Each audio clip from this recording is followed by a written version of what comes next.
النهارده اقول لكم احسن 11 تلعبوا بيهم الجوله 17 في فانتازي الدوري الانجليزي. ايوه، خلصنا كاس العالم، خلصنا المتعه والاثاره كلها في شهر.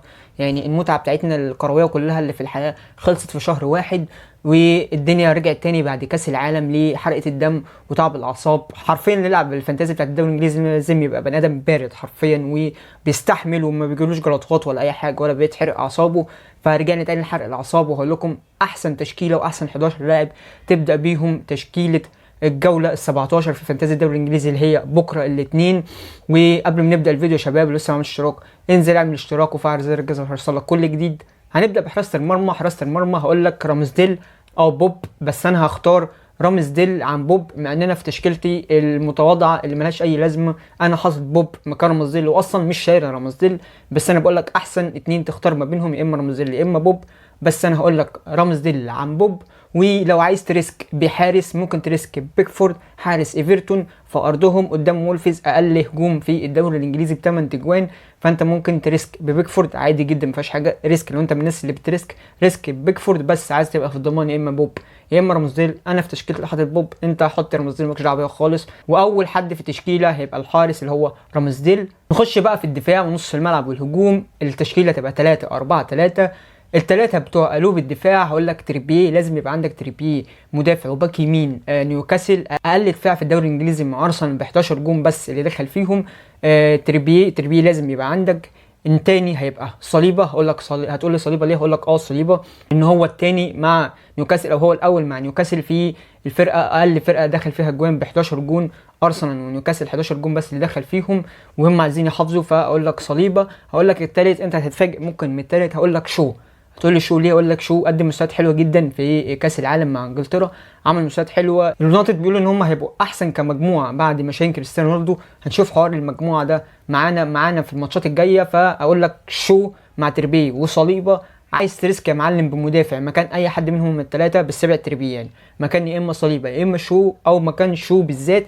عايز تريسك بمدافع ممكن تريسك بكودي مدافع ايفرتون مع بيكفورد المحارس، ويبقى تاخد يا اما ال 12 بونت بتوع الاثنين غير البونص، يا اما تلبس فيهم الاثنين انت ونصيبك. لو انت من الناس اللي بتريسك يعني ممكن تريسك بكودي وبيكفورد وكودي مكان شو، ويبقى عندك يا اما كودي وصليبه وتربيه، يا اما تربيه وصليبه وشو. انا هقول لك تربيه وصليبه وشو.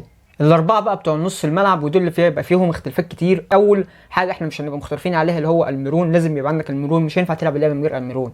طبيعي ما ينفعش تلعب لعبه الفانتازي من غير ما يبقى عندك الميرون، ده حاجه اكيده ولازم منها الميرون اول حد. الثلاثه بقى التانيين والثلاثه اوبشن التانيين ده اللي ممكن نختلف فيهم. انا هقول لك يا اما ماديسون يا اما ساكا، وانا هقول لك الناحيه الثانيه يا اما تروسارد يا اما مارتينيلي يا اما دي بروين يا اما صلاح. يعني انت ممكن تختار من 6 لعيبه، 3 لعيبه بس، و6 لعيبه هيعملوا حاجه. بس انا هقول لك اختياراتي ساكا، وهقول لك اختياراتي مارتينيلي، وهقول لك اختياراتي دي بروين عن صلاح. يبقى نص الملعب هقول لك ساكا ومارتينيلي والميرون ودي بروين. الهجوم بقى يا شباب فيهم واحد برضو احنا مش هنختلف عليه ومش هنتخانق عليه، وده لازم يبقى مع الميرون، من الناس اللي انت ما ينفعش تلعب اللعبه من غيرهم. وتريبيه هقول لك يا معلم هالاندو لازم يبقى عندك، يعني هالاندو لازم يبقى عندك طبيعي. عندك دي بروين يبقى عندك هالاندو لازم، لان حد منهم هو اللي يعمل حاجه، بس على الاقل يبقى عندك هالاندو. ويا معلم تروح دبيبها واحد كمان كين بقى. هتقول لي كين، هتقول لي برينتفورد في ارض برينتفورد، هقول لك كين في الماتشات الديربي لان ده ماتش ديربي بيحب وبيعمل اجوان، وهو الوحيد اللي هيبقى فنش لان كولوسيفسكي وصون الناحيه الثانيه، فهو الوحيد اللي هيقدر يعمل حاجه. او ضربات الجزاء بتاعته يعني ما تقلقش من ضربه الجزاء بتاعت انجلترا، سيبك منها، بس ضربه الجزاء بتاعته هو يعني فين وفين الموضوع ضربه جزاء كده. كين هو الوحيد اللي بيفنش ديربي، بيحب الدربيات. فبرينتفورد برضه مش الدفاع الكويس، فاقول لك كين مع هالاند. التالت بقى احنا محتارين ما بين اتنين، هم محتارين ما بين ثلاثه الصراحه. يا اما نونيز، لان نونيز صلاح وكارفالو هيبقوا هم اللي بيخدموا عليه، هو الوحيد اللي بيخدموا عليه قدام دفاع رخم زي بتاع استون فيلا. دفاع استون فيلا امري، مش اي دفاع تاني، ده دفاع امري فاهمين؟ فالرخم فنونيز، يا اما نونيز يا اما توني مهاجم برينتفورد قدام توتنهام. وتوتنهام لسه كنتي برضو ما مثلا ما اختارش توليفه كويسه في الدفاع، داخل فيه 21 جون. مش توتنهام بيدخل فيها 21 جون، المفروض تبقى الدنيا اكتر من كده، احسن من كده كمان. بس هو لسه كنت ما اختارش توليفه كويسه مثلا قلوب الدفاع او الدفاع بتاعهم. فلوريس كمان مش هيلعب، لوريس على الدكه، ده كنت قال لك في المؤتمر الصحفي ان لوريس على الدكه. فانا هقول لك توني، لان هو كمان فينشر، مع ان هو عليه مشاكل كده كده 50 50 هل هيلعب ولا مش هيلعب بسبب حوار المراهنات وممكن يتوقف، لسه مش عارفين الدنيا، بس هو بنسبه كبيره هيلعب يعني، والحوار ده هيتفكس منه على الاقل الجوله دي. وهقول لك توني قدام دفاع الخش بتاع توتنهام. او انت بتحب الريسك زي المدافع وزي الحارس، كمل بقى يا معلم الريسكايه وتختار عمنا مور مهاجم بورنموث قدام دفاع تشيلسي، اللي هو جرام بوتر لسه برده ما اختارش، مع ان بيقولوا جيمس كان في ماتش ورا الاسوار، وهو جيمس لعب اكتر من 60 دقيقه او 60 دقيقه، بس برضو لسه الدفاع تشيلسي مش كويس ولسه الدنيا مش مظبوطه فيه، وجراهام بوتر لسه ما اتفقش مثلا، او ما مثلا ما استقرش على توليفه معينه لحوار الدفاع ده، فمرات 3 ومرات 4. فاحنا نختار، لو عايز تريسك تختار اختار مور مهاجم بورنموث قدام تشيلسي.